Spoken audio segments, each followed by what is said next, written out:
Hey, peace world. I'm on the move, as you can tell. It's a Saturday morning.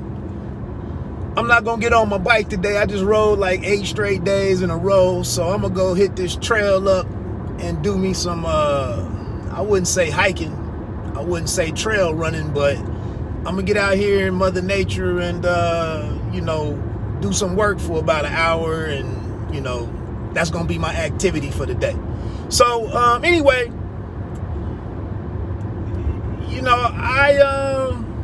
I saw the announcement about the Super Bowl, the upcoming this year's Super Bowl. The halftime talent is going to be Dr. Dre, Snoop Dogg, Mary J. Blige, Eminem, and Kendrick Lamar. And I felt my main issue with it, to be honest, with this being maybe the first time. I don't remember all the guests, all the performers throughout the years. But for it to be kind of hip-hop, rap music, I'm like, damn, nobody from the East Coast is involved. I don't really view Mary J. Blige as a good hip-hop representative from with her being from Yonkers. But, she had a single or two with Dre. Okay. So that was my thing, was like, where is somebody that I want to see? But then they threw Kendrick in there. So I'm okay with it, for the most part. But that was my main thing. But, I just watched the intro to a Jason Whitlock video on his Fearless channel and Fearless podcast, where, he's up in arms about that this is satanic, is the title of his video, that Dre and Snoop as the headliners, that this is satanic. I'm not going to even get into all of the rituals, them being handled, them being chosen, them being a part of the machinery, whatever, cool.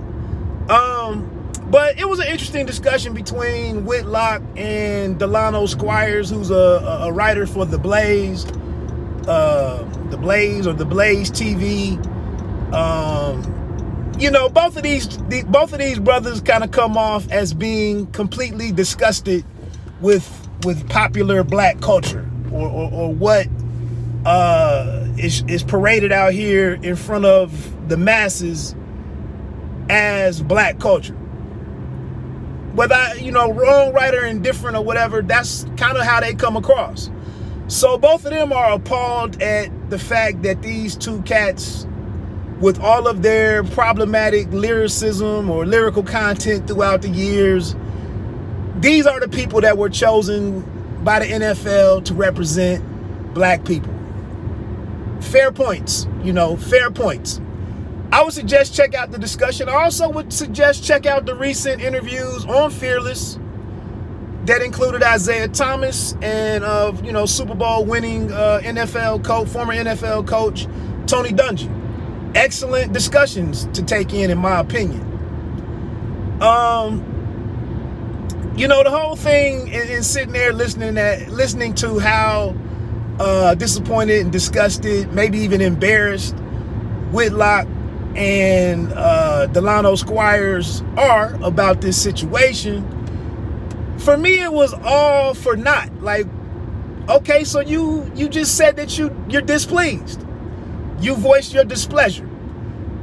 But Whitlock comes out in the beginning of the podcast and says he owns the entire catalog of Dr. Dre, and it's his favorite musical figure of his adult life.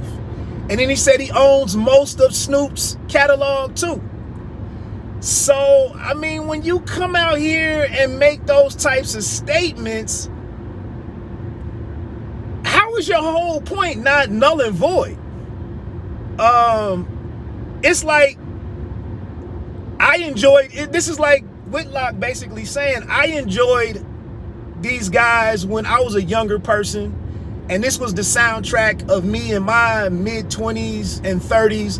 But now that I'm in my early 50s or late 40s, I don't want nobody else listening to this. What's up, man? Is that Chuck? What's up, bro? And it's just like, this whole discussion is what are you accomplishing? It wasn't like the NFL was gonna, and we know Jay-Z is a big part of putting together, you know, the halftime show and whatever. But it wasn't like they were gonna go out and get hieroglyphics and Razcast and Mad Lib and Farside, and you know, it wasn't like they were gonna go and get those types of performers for that. They weren't gonna go get Raphael Sadiq. Wasn't gonna be no Tony reunion. They weren't gonna go get Thundercat and Terrace Martin and some of these other musicians, you know, that are doing big things over on the West Coast. It wasn't gonna happen. So, but like I said, man, it was a decent conversation to listen to. I understand where they're coming from. I'm all in favor of scrapping the halftime show, to be honest. Just keep it to the regular season format, and let's just focus on the football, to be honest. But before I get ready to get on out of here, I guess the only thing that I'm saying is that I don't think Delano and Jason Whitlock even touched on, while they were busy speaking about their displeasure with it. You know, we don't know what Mary J. Blige is going to add to the performance, and we don't know what Kendrick. Are you in that big of a hurry, dude? Idiot. We don't know what Kendrick Lamar is going to do that could offer some balance to the presentation. Secondly, it's very likely to be entire lines or bars of the songs that they perform. It's very likely that entire lines will just be the music playing. It'll be silence. You won't even be able to say a lot of the lines from Dr. Dre and Snoop Dogg's biggest songs. So again, to sit here and get all up in arms and mad about stuff, and to give no consideration to the fact that the NFL is very likely going to scrub all of the stuff that Whitlock and Delano don't want aired on TV. And don't get me wrong, the Megan Thee Stallion and Cardi B performance on one of the recent award shows, I don't know if it was the Billboard or the Grammys. I just sat there just like, damn, this is what we doing now. But I watched like 30 seconds of that program, so I don't know.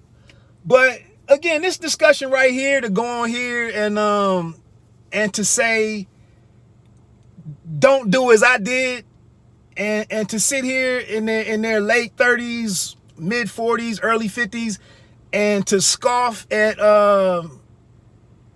Snoop and Dre. And I don't own any Snoop records. You can't find those Snoop albums on none of my devices. I don't own the Chronic. I'm not even really a Dre fan or nothing. I've never really rocked with any of that music. I bought the Chronic years ago, but I sold it back in, you know, to go buy something else. So I'm not totally a Dre hater or anything. That's just not my type of hip hop to listen to.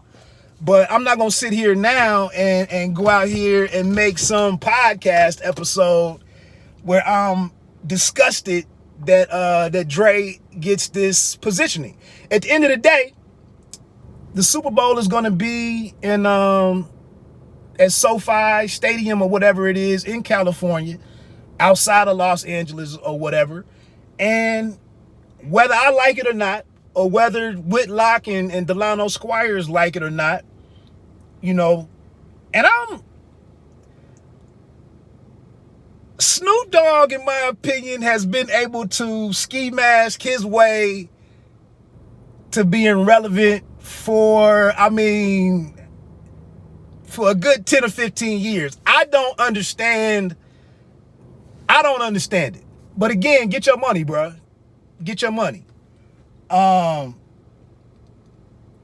But unfortunately, I mean, not unfortunately, or depending on what side of the fence you're on, fortunately or unfortunately, Dre and Snoop are iconic figures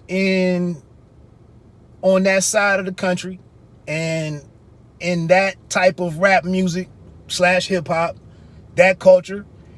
And regardless if we disagree with the usage, the profanity, the talking about marijuana, use and smoking and whatnot, the gangbanger lyrical content, the attitudes and the objectification of women, the whole kit and caboodle. They are who they are, and they've been what they've been for the last 20-25 years. But like I said, I'm more interested to see what Kendrick comes out, and I think that's kind of the